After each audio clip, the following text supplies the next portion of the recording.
Bom, eu me chamo Lenildo Ferreira, eu sou jornalista, fez 10 anos agora no ano passado que eu me formei, me parece que o tempo passa muito rápido. Eu queria ser jornalista desde muito gurizinho, desde bem pequeno. Na segunda série, eu era aluno da escola Manuel Mota, que na época era do SESI, ali em Bodocongó, e a gente foi chamado para fazer um jornal do Dia das Comunicações.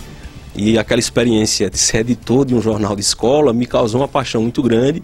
Eu, a partir dali, comecei a dizer que queria ser jornalista. Então, era de uma família muito pobre, de um bairro muito pobre, mas aí eu vivia dizendo que queria ser jornalista e eu gostava muito de rádio por conta do futebol. Eu era viciado em futebol, ficava ouvindo rádio e narrando os jogos com tampinha de garrafa. Foi meu primeiro contato assim, com a comunicação.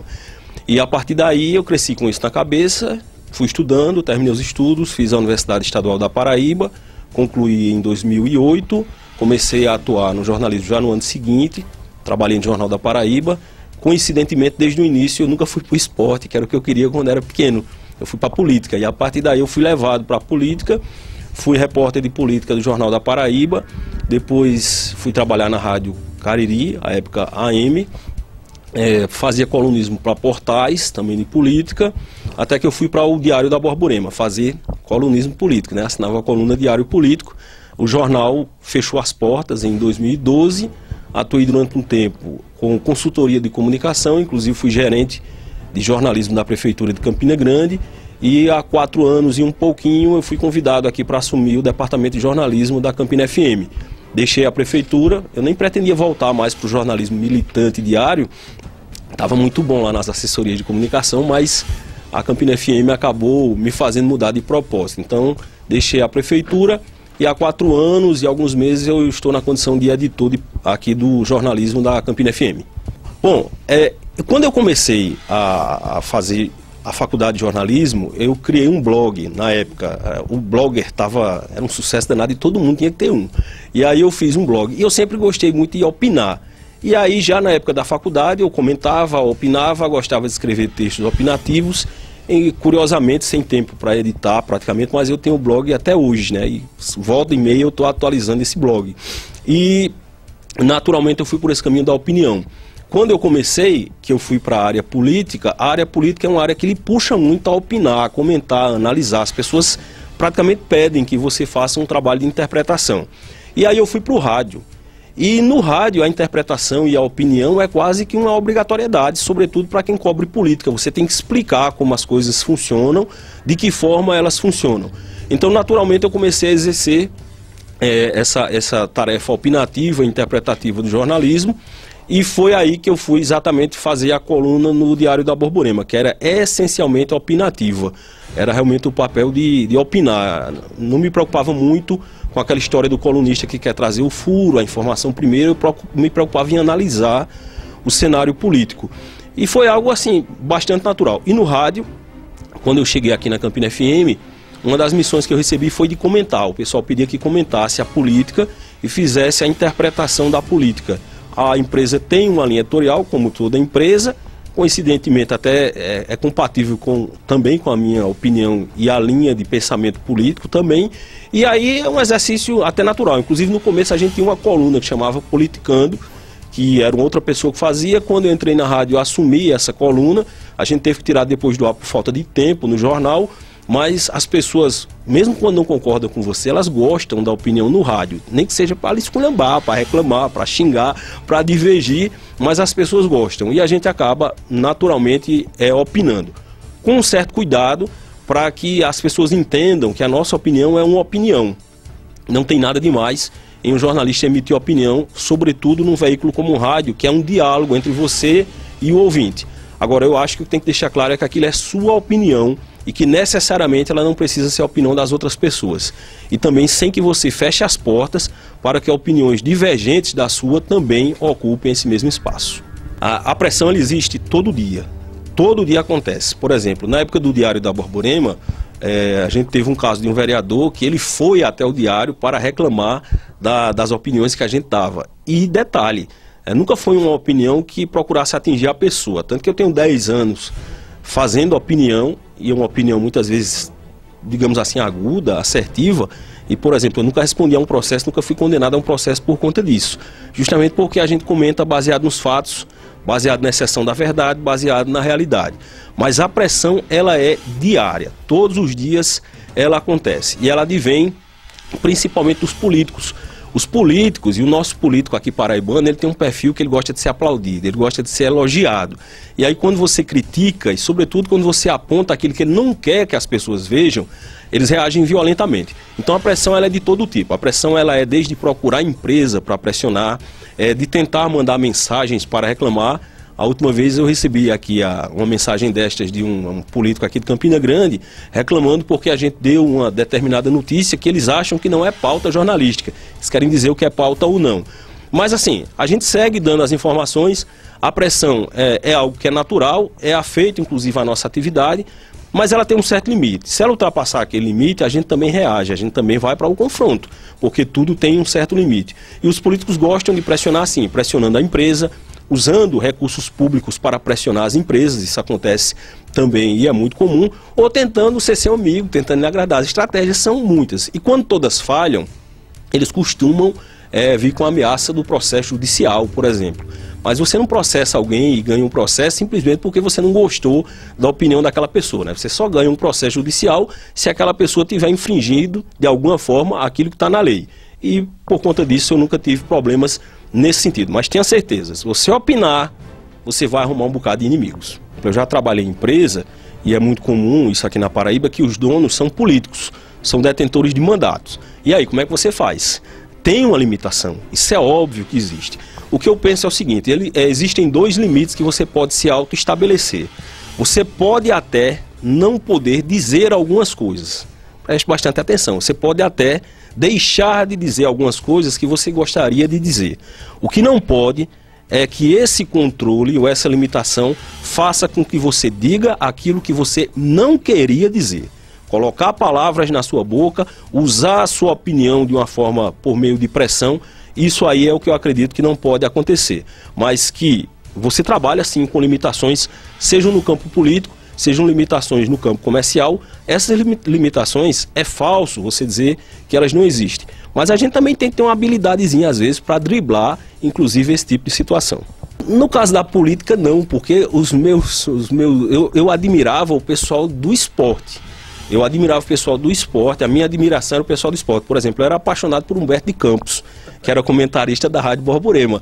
E outra figura que eu gosto, é meu ídolo. Quando eu vejo, eu fico doidinho ainda, como um fã, por exemplo, Zé Cláudio, da área policial, que eu gosto demais. Na minha casa era assim, o rádio era ligado de manhã, logo cedo, na Rádio Borborema. Era como se fosse quebrado na Rádio Borborema. E aí era Vilás Junqueira fazendo a Hora do Povo. Aí a gente tinha Humberto de Campos fazendo a crônica, vinha o noticiário esportivo e depois o noticiário policial. E só depois de Zé Cláudio é que o rádio era desligado. Então eu era muito fã de Zé Cláudio, eu imitava, quando era moleque, eu imitava Zé Cláudio. Então a minha admiração era por essas pessoas. Na área política eu não chegava assim a ter uma admiração específica por ninguém e acabei não me baseando muito em ninguém não. Mas os meus ídolos, na verdade, vinham do rádio e vinham muito mais da seara do esporte e também da área policial. A gente tem situações que sabe da polêmica que vai gerar, inclusive situações que a gente sabe, por exemplo, que em algumas delas, possivelmente só você vai dar aquela informação, ou só a sua empresa vai abordar aquela informação a partir daquela perspectiva, daquela ótica. A gente sabe das consequências, e aí quando a gente está abordando, está opinando, por exemplo, o cuidado que há é de que você não ultrapasse os limites da opinião. Você faça um comentário incisivo, você faça um comentário forte, você faça a interpretação. No que se refere à pauta política, por exemplo, a fala dos políticos, ela via de regra é uma fala maquiada. O que o político diz, ele passa por uma série de filtros de intenções. Ele já está avaliando lá na frente as consequências daquilo que ele vai dizer, e ele muitas vezes diz sim dizendo não, diz não dizendo sim, diz talvez dizendo certamente. E aí você interpreta isso, e você sabe que quando você interpreta a fala de um político, há uma tendência muito forte, por exemplo, a gerar uma reação, porque você derruba essa maquiagem, você desmistifica alguns discursos, e você sabe que isso vai gerar uma certa controvérsia. Mas é parte do jogo, tá na chuva, é para se molhar. As reclamações vêm, é muito comum hoje, através das redes sociais e do WhatsApp, por exemplo, você tem um feedback. Eu vou citar um exemplo recente. Essa semana a gente trouxe uma pauta aqui de uma confusão em um partido. e é o PSL, o partido inclusive do presidente. E você tem duas alas que se chocam. Aí você dá a notícia e a ala que não gostou de ter ouvido alguém que é da outra ala começa a atacar a empresa e atacar você. Aí você dá o contraditório e o efeito é inverso. E todo mundo acha que você está vinculado ou está a serviço um do outro. Se você for se preocupar com isso, você não sai de casa para fazer seu trabalho, você não vai opinar. Quando eu entrei na faculdade, eu disse a vocês que eu passei a vida todinha querendo ser jornalista. Foi fácil escolher, eu não tive dúvida. Eu fiz o vestibular e eu peguei o caderno do vestibular e foi fácil chegar lá e marcar a comunicação. No primeiro ano da faculdade, primeiro mês, vocês lembram que antigamente a gente fazia muita camisa nos cursos, né? Não sei se o pessoal hoje ainda faz. E a gente teve uma briga para fazer a camisa. Como é que a gente vai fazer a camisa da faculdade? E a minha ideia, que a gente acabou fazendo, pena que eu não guardei essa camisa, ela tinha uma arte na frente que dizia assim: a voz, os olhos e os ouvidos de uma nação. O jornalista ele é um representante do povo. Isso é muito forte. O povo tem representantes políticos eleitos através do voto a cada 4 anos. Mas o político, ele se predispõe, o jornalista, ele se predispõe a ser um representante do povo. A gente faz comunicação social, é uma comunicação voltada para a sociedade. Para mim é uma honra, é uma alegria, é um orgulho muito grande fazer esse trabalho. Todo dia quando eu saio de casa, eu confesso que eu reflito muito a respeito disso, até porque o rádio entra na casa das pessoas, o rádio e a televisão.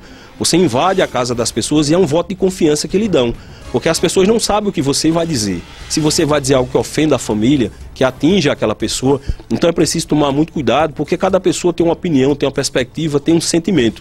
Isso eu acredito que é muito forte. Inclusive tem um episódio aqui que eu vou contar para encerrar.